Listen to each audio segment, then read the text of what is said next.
Drew Gulak probably getting fired following misconduct allegations. Plus, we have the latest on an absent AEW star and an update on Roman Reigns' WWE future. It's all in the Cultaholic Wrestling News right now. So over the last few weeks, we've talked about the backstage misconduct allegations levied at Drew Gulak. It comes after an interview on News Nation with Ronda Rousey, who said that Drew Gulak pulled on the string of her sweatpants backstage in a rather bizarre alleged incident. Drew Gulak has said that this was merely an accident, that he's mentioned as such on Twitter, but he's been removed from WWE programming. He's been removed from the No Quarter Catch crew on NXT. We have an update on that situation today. Stated on the Wrestling Observer, and I quote, "What I was told was that the witnesses were not conclusive. It was one person's word against the other, but Gulak was bad publicity, so he got whacked."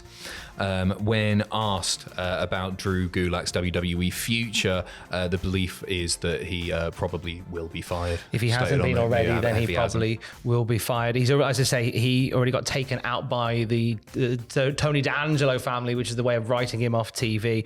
And as they said in the Wrestling Observer, he may already be gone. If he's not gone already, he'll be gone soon, according to what we're hearing. Well, obviously, when we know more about that, we can let you know more on Twitter at Cultaholic. You would think if this has been terribly negative PR for them, that they, in this case, might announce the firing to say, hey, we've taken action against Drew Gulak. If their investigation has found that he deserves to be fired, then I would assume that they would publicly state it. So I'm a little bit sort of, I don't know, we'll see what comes out of the 5 days. If it's true and there is an official investigation underway, I guess they will report the findings of the investigation. If it does indeed lead to the firing of Drew Gulak, they will let the whole world know about it. Let's go to AEW. We've not seen anything from Adam Cole in a while, so Fightful Select reached out to AEW for an update on Cole's situation. Adam Cole has been sidelined since having ankle surgery last year, of course, and based on what Fightful have heard from sources close to him, he's not very close to coming back to the ring. He's been off the road as of late.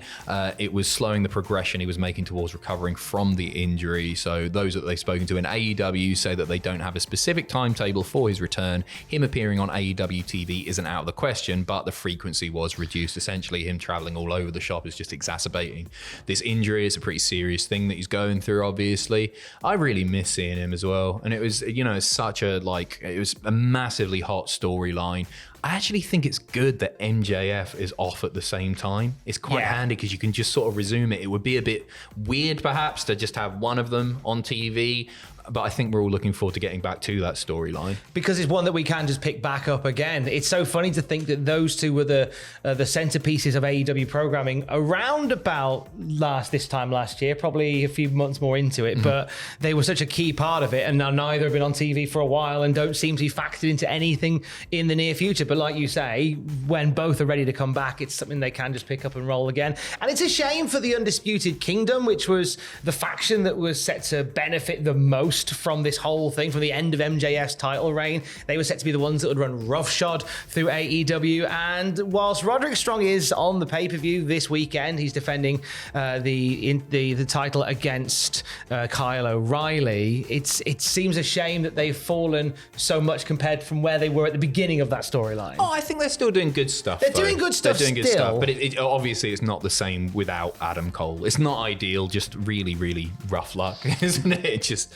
not good at all. But I don't know, he seems to be super happy. I mean, I watch his Twitch streams from time to time, and he's always got a grin on his face. I love the guy. And he's launching a podcast with Eva Luno as well. They're doing an AEW Games podcast. Thing. Yeah, it's cool, that. Which is nice to see.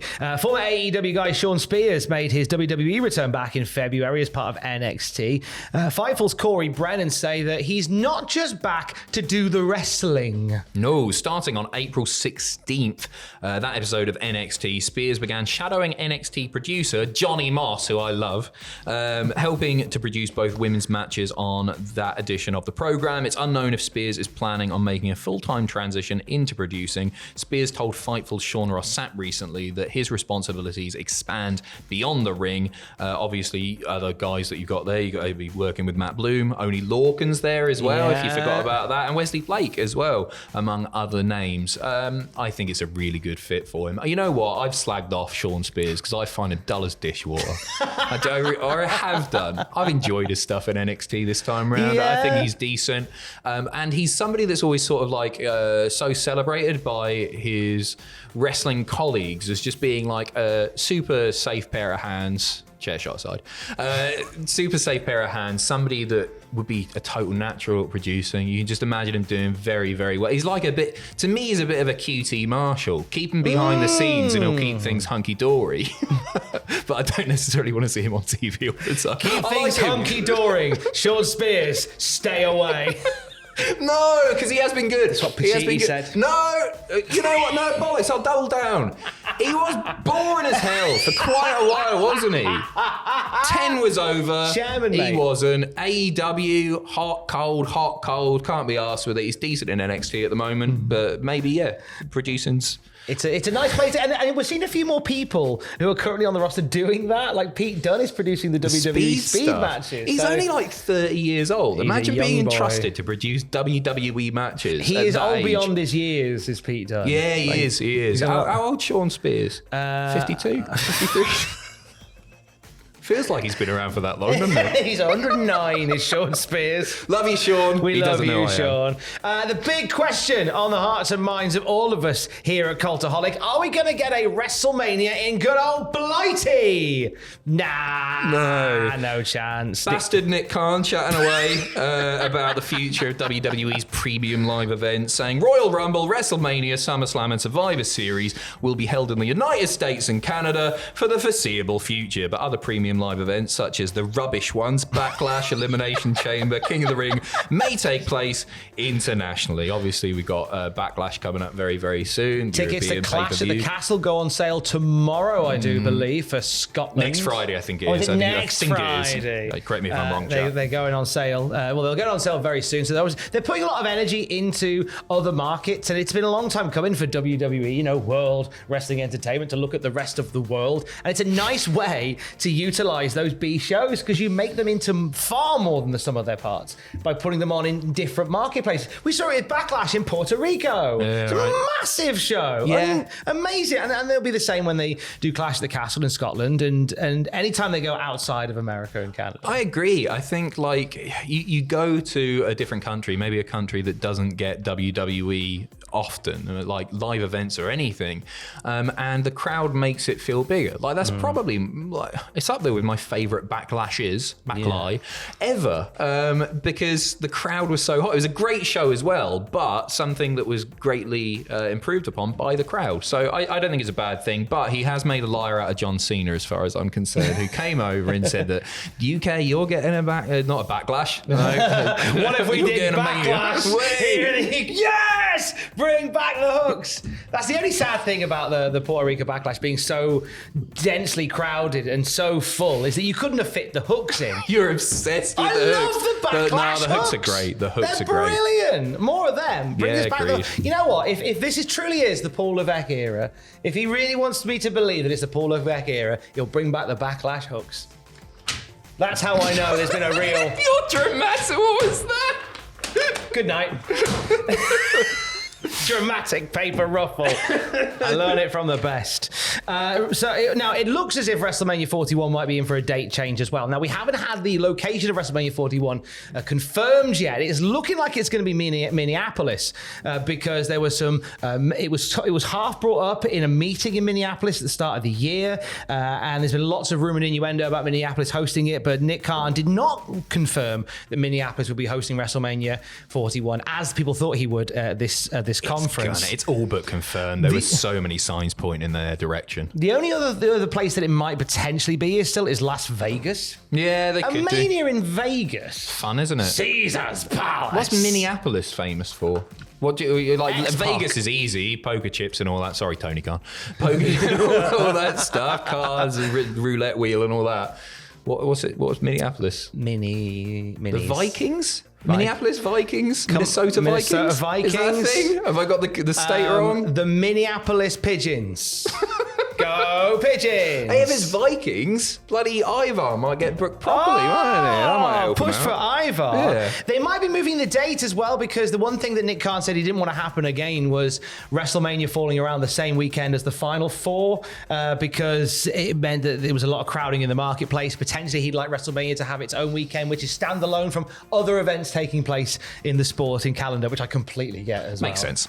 It was at WrestleMania that Roman Reigns ended his iconically long reign on top of WWE. Couldn't just say iconic, could you? Iconically long. Right, okay. It was long in that it was iconically long. Well, the last year was long. We got there in the end. We did get there in the end. All worth it. I genuinely do think so. Yeah, I think All so. that tedium, it was worth it. We for the sat there at payoff. WrestleMania 39, and I think I was the only one that was going, let's just let this breathe. After he'd won in the main event, and I was like, hang on, hear me out. And everyone turned on me. You were still wrong. No. I was right. That year. Oh, no, I'm not saying you're right. Good night. I'm just saying Cody's that good. Anyway, an update on Roman's WWE future, eh? Yeah, WrestleVotes saying, I'm told that although Roman Reigns will be off TV for an indefinite period of time, he will still have substantial creative input in the evolving Bloodline storyline over the course of the next few months. So even though Roman's not going to be there, even though The Rock is not going to be there are going to be some substantial developments in the Bloodline story. We saw it last week with the arrival of Tama Tonga. He and Solo Sikoa now forming a new version of the Bloodline where you can only join if both your first name and last name start with the same letters. Paul Heyman. Paul Payman had his mobile phone smashed by Solo Sikoa. That's what he doesn't do. Pay man. Hey! I Triple H didn't want to work Tuesdays. I reckon we're getting Bloodline versus Bloodline. Bloodline versus Bloodline 2.0. War Games with a babyface Roman coming back. I think that's where it's going with this. Well, they did say, and Paul Levesque did say, that we're looking at a mind-blowing Roman Reigns storyline to begin. I can't wait. I want to cheer him. The guy's been through so much. He had an epically long title reign. No, he had an epic title reign. And him coming back as a babyface, he's going to be so over. It's going to be the Roman that we craved for so long. We've had the heel stuff now. He comes back. People appreciate him at this point, and he's just going to be celebrated as he deserves. It's going to be a lovely time had by all, as will Fraser Porter on Twitch tonight, twitch.tv/Cultaholic. You're getting a day early internet exploring. He's looking at Greek gods tonight. If you want to bask upon the Greek god that is Fraser Porteous,